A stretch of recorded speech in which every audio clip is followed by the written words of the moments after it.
مومنون صرف خطیب اور مولوی اور امام نہیں ہے مسجد کے،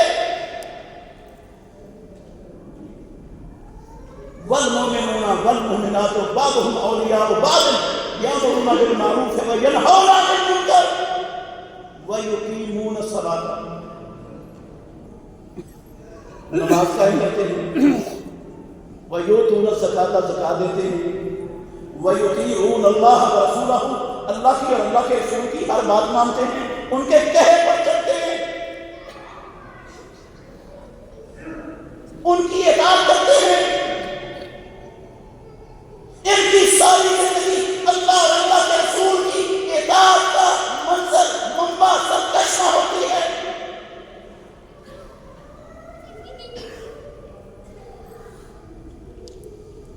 اولئک سیرحمہم اللہ، کیا ہے الفاظ قرآن کے؟ اللہ کہتے ہیں یہ والے لوگ جو یامرون بالمعروف، جو ینہون عن المنکر، ویؤتون الزکاۃ ویقیمون الصلاۃ ویؤتون الزکاۃ ویطیعون اللہ ورسولہ اولئک سیرحمہم اللہ، یہ ہیں جو اللہ کی رحمت کے مستحق ہیں، جن پر اللہ کی رحمت اترے گی،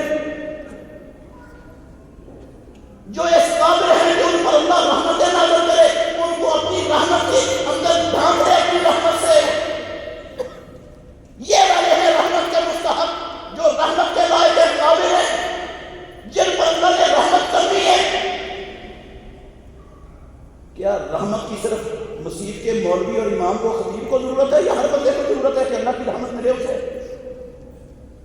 اس کے بغیر تو رحمت ملتی نہیں، اس کے بغیر تو رحمت نہیں، اللہ کی رحمت تو اللہ نے ایک کے لیے رکھی۔ اولئک سیرحمہم اللہ، رحمت اللہ کی ان پر ہوگی جو یہ کام کریں گے جو اس آیت میں میں نے اپنے بندوں کا فریضہ بیان کیا ہے۔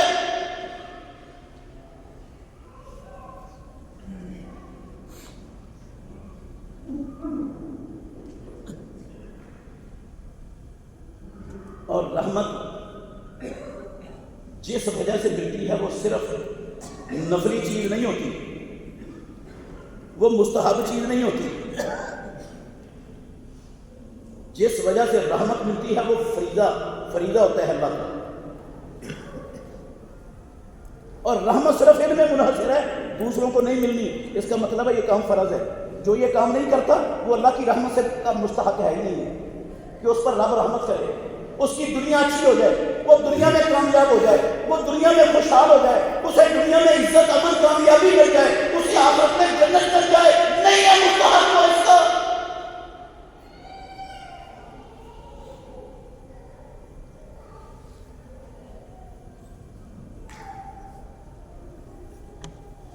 اللہ اکبر، ان اللہ عزیز الحکیم، یقیناً اللہ تعالیٰ ہر چیز پر غالب ہے، اور ہر اس کے حکم کے پیچھے، ہر فیصلے کے پیچھے کوئی نہ کوئی حکمت ہے، اور وہ جانتا ہے حکمت کیا ہے۔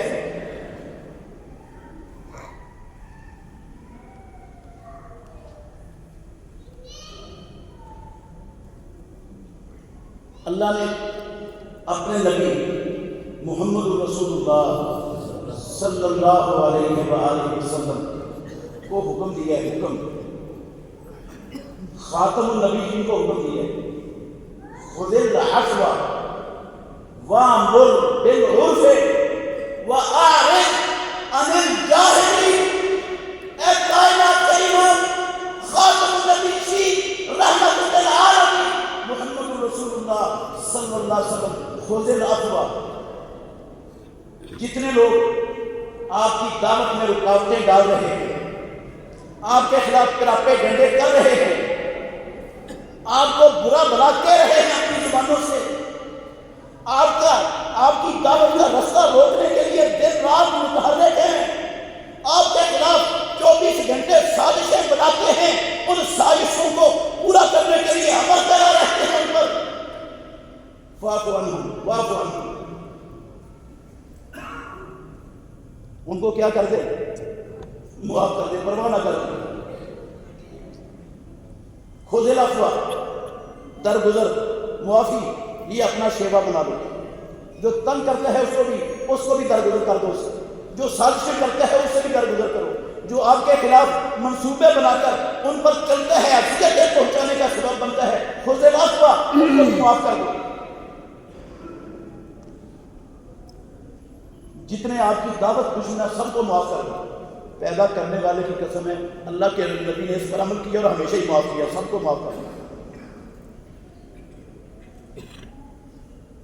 اپنی ذات کے لیے، اپنے مفاد کے لیے پیدا کرنے والے کی قسم، پوری زندگی محمد رسول اللہ صلی اللہ علیہ وسلم نے نہ کسی کے خلاف زبان چلائی، نہ کسی کے خلاف ہاتھ اٹھایا.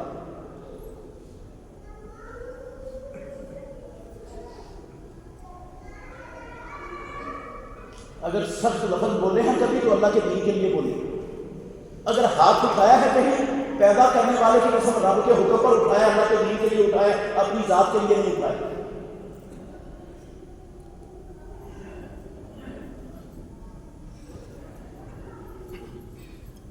خذ العفو وأمر بالعرف، نماز پڑھنے کا حکم دو، روزے رکھنے کا حکم دو،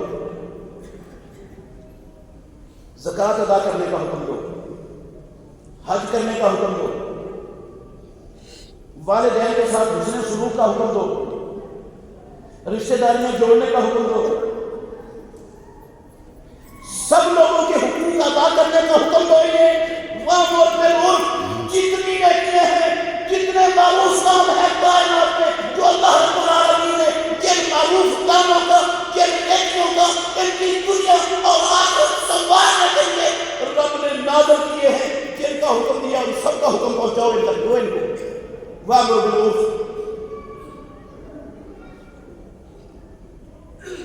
نیکیوں کا حکم دو. وَأَعْرِضْ عَنِ الْجَاهِلِينَ، نیکی کا حکم دینے پر کوئی آپ کے درپے ہو جائے، آپ کی اذیتیں دینے کے لیے، آپ کو تکلیفیں پہنچانے کے لیے وہ سرگرم ہو، اور ان جاہلوں سے راستہ کریں. نیکی کا حکم دیتے چلے جائیں. یہ مخاطب، اور میرے محترم بھائیوں، مخاطب اس آیت میں اگرچہ محمد رسول اللہ صلی اللہ علیہ وسلم ہے، لیکن اللہ کی قسم اٹھا کے کہتا ہوں یہ حکم صرف آپ کے لیے نہیں ہے، آپ کے ذریعے آپ کی امت کو یہ حکم ہے. کیوں؟ آپ کی امت کو اس لیے حکم ہے کہ محمد رسول اللہ صلی اللہ علیہ وسلم اللہ کے آخری نبی ہیں. امام الانبیاء کے بعد قیامت تک کوئی نبی آنے والا نہیں ہے. پہلے نبی آتے رہے، ایک کے بعد دوسرا نبی، دوسرے کے بعد تیسرا نبی، ایک علاقے کے اندر ایک نبی، دوسرے علاقے کے اندر دوسرا نبی، ایک قوم کے لیے ایک، دوسری قوم کے لیے دوسرا. بڑے نبی آئے. محمد رسول اللہ صلی اللہ علیہ وسلم کے بعد نبوت کا دروازہ اللہ نے قیامت تک کے لیے بند کر دیا. اب جو نبیوں کا کام تھا وہ محمد رسول اللہ کی امت نے کر لیا. کسی نبی نے آ کر یہ کام نہیں کرنا. اب نبی کا کلمہ پڑھنے والوں کی ذمہ داری ہے، ان کے اوپر فرض ہے، حکم ہے مالک الملک کا، وَأْمُرْ بِالْعُرْفِ. جتنے نیکی کے کام ہیں، جتنی اچھائیاں ہیں، جتنی بلائیاں ہیں، مسلمانوں کو، اللہ کے بندوں کو، اللہ کی زمین پر بسنے والوں کو ان ساری بلائیاں، نیکیوں، خیرات، اچھائیوں کو اپنانے، اختیار کرنے، ان پر چلنے کا حکم دو اے محمد صلی اللہ علیہ وسلم. اور آپ کے بعد آپ کی امت کو حکم ہے، کلمہ پڑھنے والوں محمد رسول اللہ کا وَأْمُرْ بِالْعُرْفِ. جتنی نیکیاں آپ جانتے ہو، جتنی نیکیوں کا آپ کا پتہ ہے، جتنی خیرات کا آپ تک پہنچ چکی ہے کہ یہ نیکی کا کام ہے، اچھائی ہے، فرض ہے، فرض. جہاں تک تمہارا بس چلتا ہے اپنی استطاعت کے مطابق، جہاں تک اس حکم کو پہنچا سکتے ہو پہنچاؤ. وَأْمُرْ بِالْعُرْفِ. اور اس راستے میں جو رکاوٹیں آئیں، جو عداوتیں اٹھیں، جو دشمنیاں اٹھیں، جو تکلیفیں پہنچیں، عارف ان سب سے منہ موڑ لو، اعراض کر لو.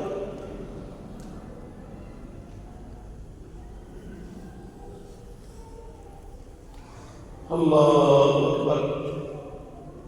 کوئی چھوٹی سی بات ہے جس کا اللہ رب العالمین اپنے نبی کو حکم دے رہا ہے؟ کوئی معمولی سی چیز ہے؟ اور محمد رسول اللہ صلی اللہ علیہ وسلم کے ذریعے آپ کی امت کو حکم ہے، رب کا حکم ہے، کوئی معمولی سی چیز ہے؟ صرف رب کا حکم نہیں، امام الانبیاء کا صحیح بخاری کی حدیث کے لفظ میں کیا کہا؟ یہ ایک جملہ ہی پڑھتا ہوں آپ کے سامنے، بلغوا عنی ولو آیا۔ او مسلمانوں، او محمد رسول اللہ کو نبی ماننے والوں، اللہ کو اپنا رب کہنے والوں، آخرت پر ایمان رکھنے والوں، بلغوا عنی ولو آیا، مسلمانوں مجھے نبی مانتے ہو؟ پھر سنو، بلغوا عنی، میری طرف سے، محمد رسول اللہ کہتے ہیں میری طرف سے جو کچھ تمہارے پاس آیا ہے، جو کچھ تمہیں پہنچا ہے، اس کو آگے دوسروں تک پہنچاؤ۔ ولو آیا، خواب ایک آیت ہی کیوں نہ ہو، ایک آیت تمہارے پاس آئی ہے، ایک بات پہنچی ہے تمہیں، اللہ کی بات اللہ کے نبی کے ذریعے آپ تک آ گئی، ایک بات ہے، دوسری بات کا آپ کو علم نہیں ہے، وہ ایک بات ہی دوسروں تک پہنچاؤ، یہ فرض ہے آپ کا، حکم ہے محمد رسول اللہ۔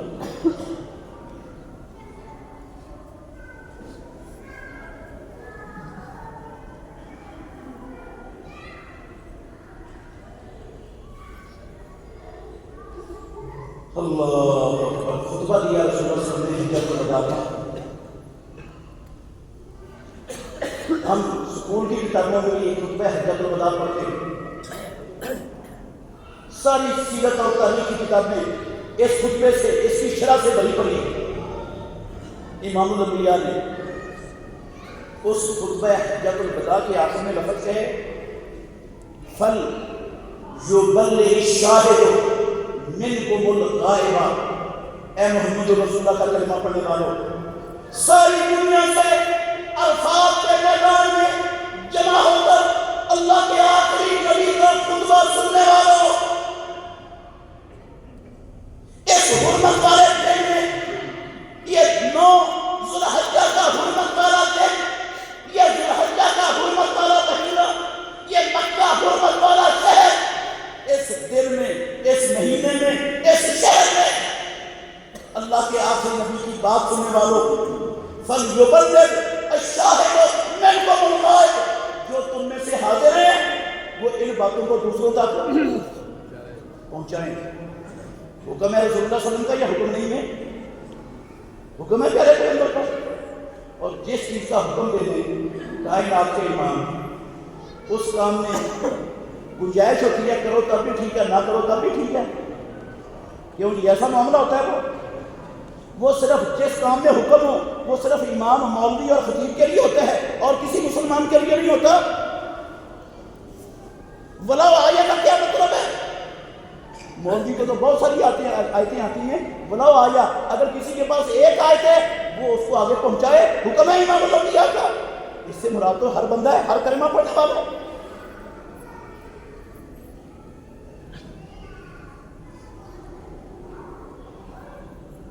جب میرے گھر میں برائیاں ہیں، نافرمانیاں ہیں، گناہ ہیں، معاصی ہیں، جرائم ہیں، میں نے کبھی زبان سے اس سے روکا ہی نہیں۔ میں جن کاموں کا اللہ اور اس کے رسول نے حکم دیا جو فرائض ہیں، اس میں کوتاہیاں ہیں، لاپرواہیاں ہیں، لاابالی پن ہے، میں نے کبھی ان کی ترغیب ہی نہیں دی۔ تو میری اولاد میں، میرے خاندان میں، میرے معاشرے میں اس نیکی کی رغبت پیدا ہوگی کبھی؟ اس برائی سے نفرت پیدا ہوگی کبھی؟ اچھائی، اچھے معاشرے میں اچھے انسان پیدا ہوں گے کبھی؟ کبھی خیر والے لوگ مضبوط ہوں گے، طاقتور ہوں گے؟ وہاں تو شر ہی جنم لے گی، شر ہی پروان کرے گی، شر ہی طاقتور ہوگی، شریر ہی وہ ہر چیز پر غالب آئیں گے۔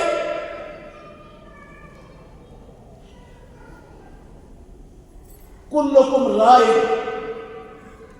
چلے میں انشاءاللہ باقی اپنے خطبہ جمعہ میں سناؤں گا، اللہ ہمیں سمجھنے کی اور عمل کرنے کی توفیق عطا فرمائے۔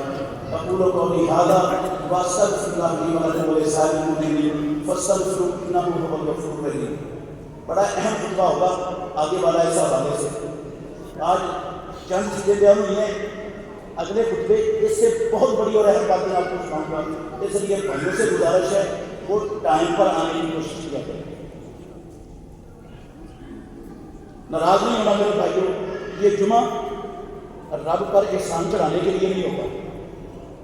ہاں یہ جمعہ مولوی صاحب کی چیخ و پکار کرنے کے لیے نہیں ہوتا. صرف یہ چیخ و پکار یہ ستونوں اور دیواروں اور یہ پنکھوں کے لیے نہیں ہوتی. یہ دیواریں سنتی جائیں اور میں اور آپ ہم اپنے گھروں میں بیٹھے رہیں اور اس وقت آئیں جب جمعے کا خطبہ ختم ہونے والا ہو. پیدا کرنے والے کی قسم ہے جمعہ اللہ نے اس لیے رکھا ہی.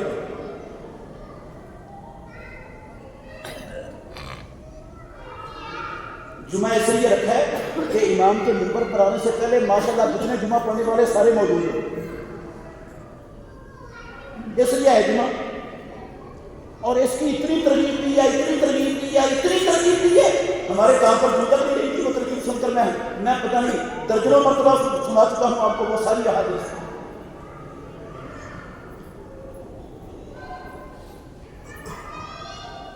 اللہ سے دعا کریں اللہ ہمارے دلوں کو نرم کر دے.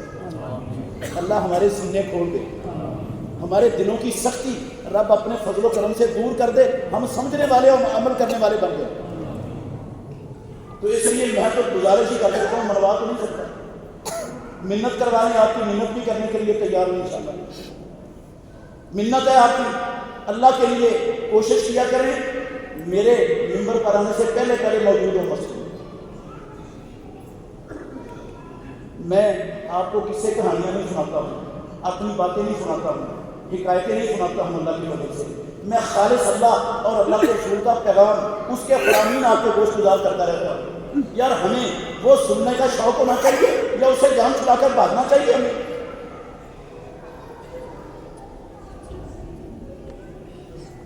اقول قولی ھذا واستغفر اللہ لی ولکم ولسائر المؤمنین فاستغفروہ انہ هو الغفور